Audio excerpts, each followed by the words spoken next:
So how's it going out there? Big market change, numbers are down, media's beating you up. Ah! So I'm here to help. It's time to dig deep into your treasure chest of CNE skills. They are going to make all the difference in the world right now. There are transactions happening.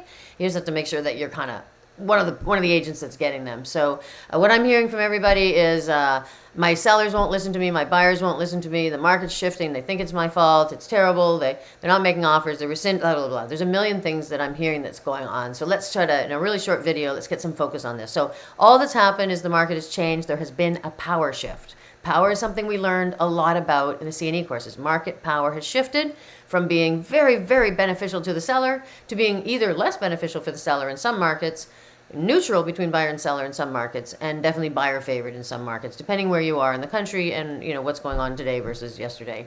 And so there's a power shift. It's not your fault. You have to help your buyers and sellers understand that there's been a power shift, and do they still want to transact in real estate? This is how you're going to be able to keep it from being your fault, that it is in fact the market and not your fault. And so being able to talk about power and what's happened is going to go a long way in helping your clients make decisions about what they want to do. The next thing that's really important is that you start to get offers into play. And so if you're a listing agent, the art right now is to be able to encourage and entice buyers, agents, and buyers to make offers, regardless of what those offers are. If you have offers in flow, moving around, you're going to start getting some transactions done. You're going to have to work. You're going to have to negotiate those through, but that's okay. The idea that, you're used to just, put it up and build a good strategy and launch the property, and it all sort of happens, and the next thing you know, you've got 8, 10, 30 offers. Those are pretty rare right now that that's happening, and your job is to encourage offers to the table. You're going to do that through respect, through collaboration, through trust building. And you want to be able to make the buyer's agent feel like they're going to be treated fairly, like there's a reasonable chance that they're going to get a transaction done, that there's going to be a process that is fair, respectful, and reasonable. And you do that through conversation, sharing of information. All of those collaborative skills that we learn in the CNE course are really going to matter now, so you can get offers going.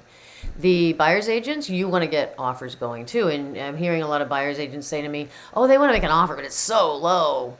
Put it on paper. It takes so much time. You don't have offers in play, you're not going to get deals done in this kind of a market. And this market's going to be like this for a little while, it looks like. So get them on paper. If it's low, it's low. See if you can work collaboratively with the listing agent to find some common ground between buyer and seller. And if you can't, that's okay. You don't have to go in there aggressive and tell the seller that their property's not worth any money. You just say, this is what my buyer sees, and this is why my buyer sees it this way, and I thought you'd rather see an offer than not, so I put it on paper for you.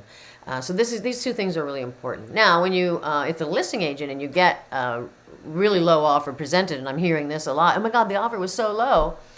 Well, was it? And so, when I hear this, I ask, well, how low was the offer? And in this one particular example, the house was listed at $990, and the offer came in at $920. And they go, this is just disgustingly low. And I go, well, it's only disgustingly low because you're used to offers coming in at $990 or $1 million or $1.1 million. Really, if we think about Zopa and the incredible strength of the midpoint psychology, then, the midpoint between those is like $955. Well, is there any chance that your seller would accept $955? And don't put words in their mouth. Think about it. Is there? I mean, they might think the market's going to continue to fall, and they might think $955 is great. They might have their eye on a house that they can still buy, and $955 would allow them to do that.